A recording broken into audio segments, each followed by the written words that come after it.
The single most effective thing you could do today to prevent a fall, more effective than any balance gadget, any grip sock, any bathroom handrail, is not something you buy, not something you install, and not a new exercise routine. It is a change in how you walk.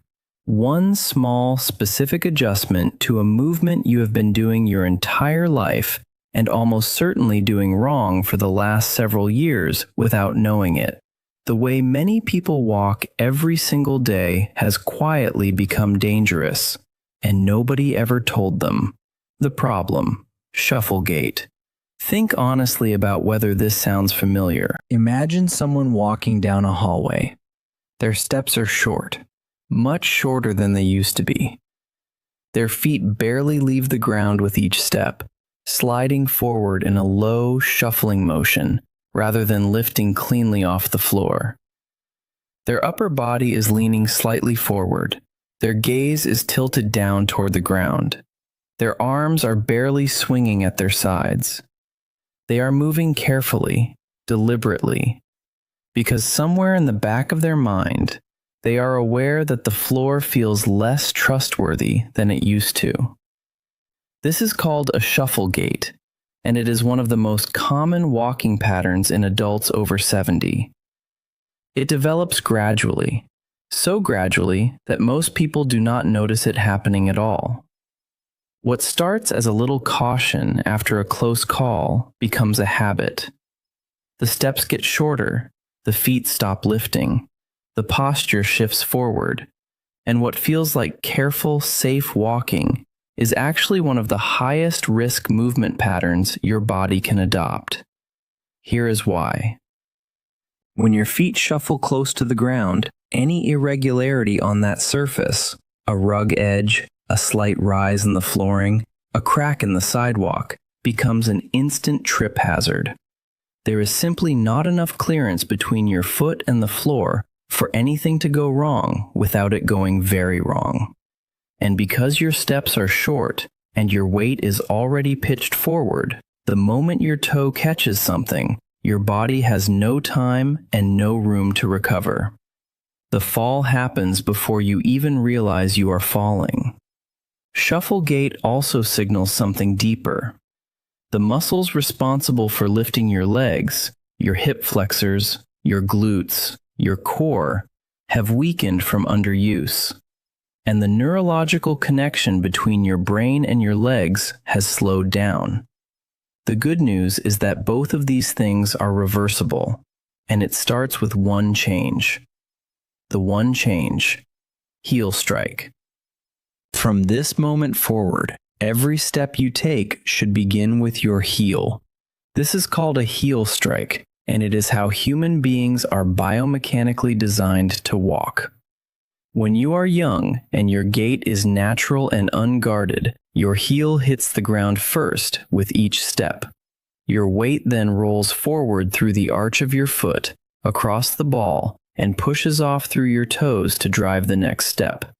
It is a smooth, continuous rolling motion, and it is one of the most efficient and stable movement patterns the human body produces. But here is what happens over time. As the muscles weaken and confidence and balance quietly erodes, that heel strike disappears. The foot starts landing flat, or even toe first, in a pattern that is shorter, lower, and far less stable.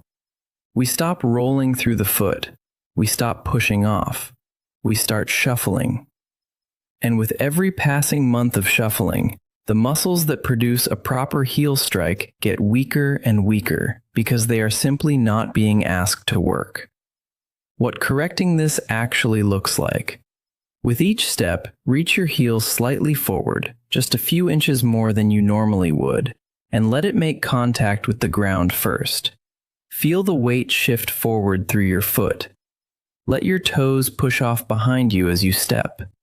And most importantly, lift your foot. Do not slide it. Pick it up. Reach it forward. Land on the heel. When you do this correctly, several things happen simultaneously. Your step length naturally increases, which improves your stability and forward momentum. Your foot clears the ground properly, which eliminates the risk of catching on surface irregularities. Your posture automatically improves. The heel strike pulls your weight back and upright out of that forward-leaning shuffle position. Your hip flexors, glutes, and core are suddenly being asked to work again, which begins rebuilding the very strength that protects you from falls. One change, one adjustment, but it triggers a chain reaction throughout your entire body that begins working for you rather than against you with every single step. Exercise number 1, conscious heel strike walk. Why it matters. Before anything else, you need to practice the heel strike itself slowly, deliberately, and with full awareness. Most people who have been shuffling for months or years have genuinely lost the motor pattern of a proper heel strike. The neural pathway that produces it has faded from disuse. This exercise rebuilds it by asking your brain and your legs to practice the movement correctly, repetition by repetition, until it starts to become automatic again. How to do it. Find a clear hallway or a long open space along a wall. Stand at one end with one hand lightly touching the wall for safety if needed. Begin walking, but this time think about nothing except your heel. With every single step, consciously reach your heel slightly forward and let it land first. Feel the contact. Feel your weight roll through the foot. Feel your toes push off. Take 10 steps forward this way. Turn carefully using small marching steps and walk back 10 steps. That is one set. Complete 3 sets. Rest for 30 seconds between sets. What to focus on.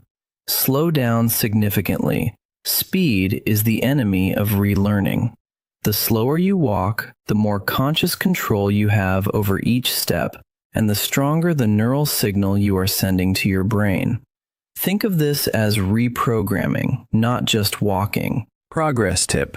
Once you feel comfortable with the heel strike on flat ground, try it on a slightly different surface, carpet versus hardwood, for example. The slight variation forces your nervous system to adapt and generalize the pattern, which is exactly what you need for real-world safety. Exercise number 2, high knee march. Why it matters.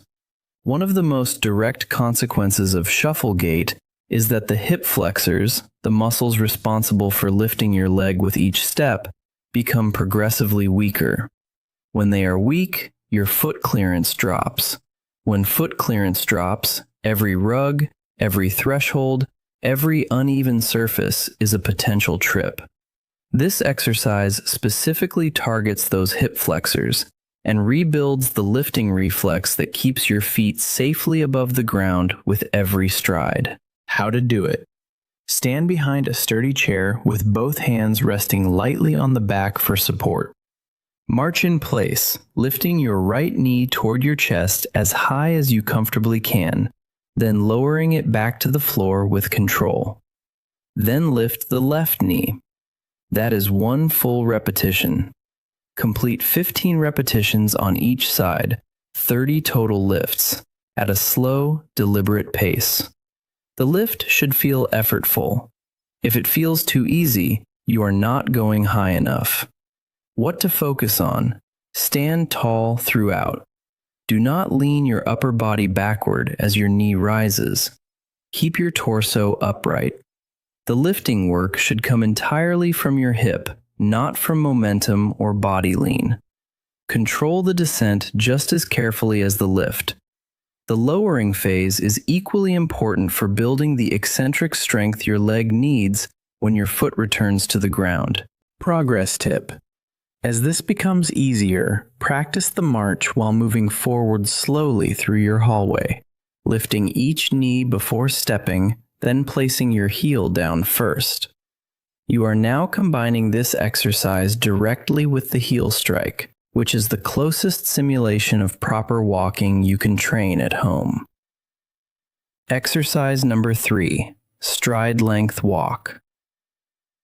Why it matters. Shuffle gait shortens your stride dramatically, often to half or less of what it was in younger years. A short stride is an unstable stride. It reduces your momentum, disrupts your balance rhythm, and forces your center of gravity into an awkward, forward-pitched position. This exercise gently challenges you to extend your stride length back toward a safer, more stable range, rebuilding the confidence and muscle memory that a proper walking gait requires. How to do it. Place 2 pieces of tape on the floor of your hallway about 18 inches apart. This is your target stride length. Stand at one end. Take a step forward and aim to land your heel at or just beyond the second piece of tape. Then step with your other foot, landing the heel at the same distance. Walk the length of the hallway this way, 10 full strides, then turn and return. Complete 2 full lengths of the hallway. Focus entirely on step length and heel contact. What to focus on. Do not lunge or overreach. The goal is a comfortable, natural extension of your stride, not a dramatic exaggeration. If 18 inches feels too far, start with 12. The distance matters less than the habit of reaching that heel forward with intention on every step. Progress tip. Over time, move the tape markers slightly further apart, half an inch at a time, to progressively challenge your stride length. Most people are surprised by how quickly their stride naturally lengthens once they begin training it consciously. Exercise number 4. Slow motion walk. Why it matters. Speed is where proper walking mechanics break down. When we walk fast or even at our normal everyday pace, we rely on habit and momentum rather than conscious muscle control. For someone rebuilding a walking pattern, speed is the enemy. The slow motion walk removes speed from the equation entirely, forcing every muscle involved in walking to work independently and with full control. It is one of the most powerful neurological training tools available for relearning safe movement. How to do it. Stand at one end of your hallway. Begin walking at the slowest pace you can physically manage, so slow that each step takes a full 3 to 4 seconds to complete. Lift your foot, pause briefly in the air, reach the heel forward, lower it to the floor, feel the weight shift, push off with the toes, and begin the next step. Walk the full length of the hallway in this slow motion style. Turn carefully and return. That is 1 set. Complete 2 sets. What to focus on. This will feel strange. Slow motion walking is genuinely difficult because it removes all the shortcuts that habitual movement relies on. Every wobble you feel is your balance system being trained. Every correction your ankle makes is your nervous system rebuilding its responsiveness. Embrace the difficulty. It is the whole point. Progress tip. Try closing your eyes for 2 or 3 slow motion steps once you feel steady near the wall. This dramatically increases the proprioceptive challenge and accelerates the neurological adaptation you are building. Exercise number 5. Obstacle step over. Why it matters. The controlled environment of a hallway is a starting point, but real life is full of obstacles.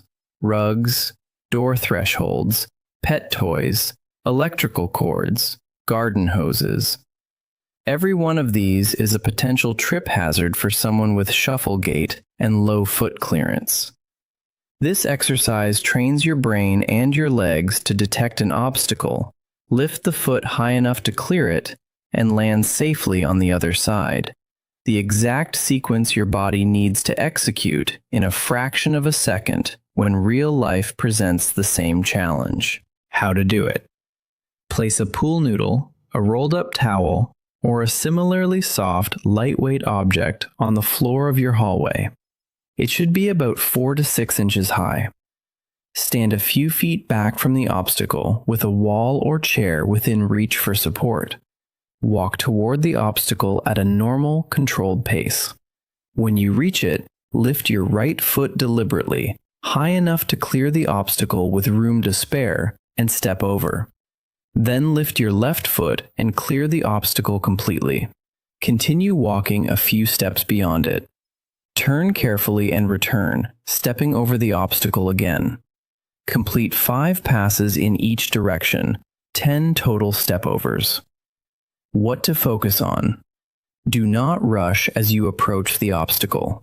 Slow down slightly as you get close. Pick your foot up early, well before you reach the object, and make a conscious, confident step. The goal is to train your brain to recognize an obstacle, respond in advance, and execute the clearance with control rather than panic. Progress tip. Once this feels easy, try varying the height of the obstacle. Slightly higher one week, a different texture the next. You can also practice stepping over it while carrying something light in one hand, which is a more accurate simulation of the way real-life trips tend to happen. Important safety warning. Before you begin practicing any of these exercises, your safety is everything.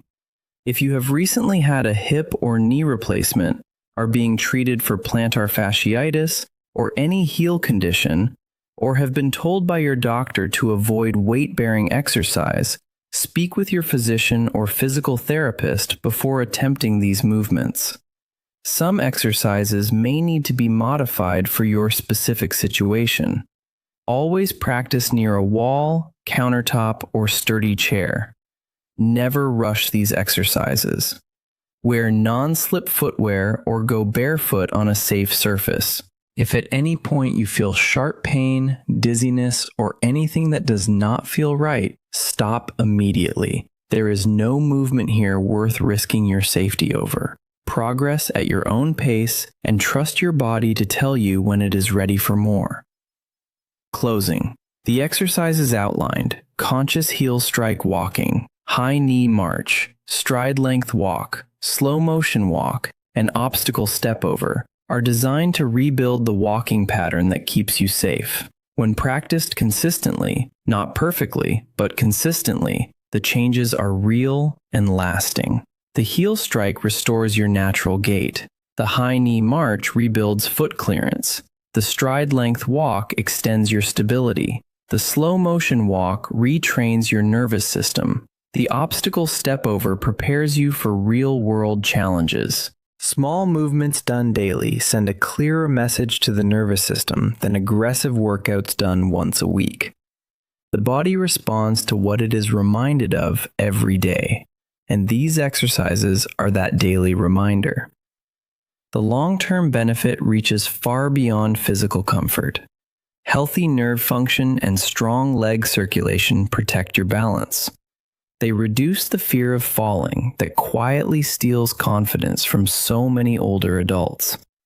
They preserve the ability to walk to your mailbox, climb your own stairs, play with your grandchildren, and move through daily life without constantly wondering whether your legs will hold you.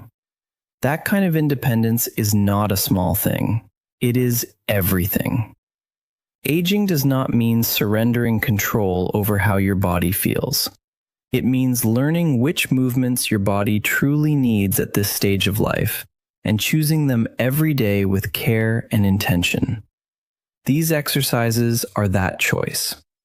Simple, safe, and powerful in ways that add up over weeks and months. Subscribe for more evidence-based guidance on healthy aging.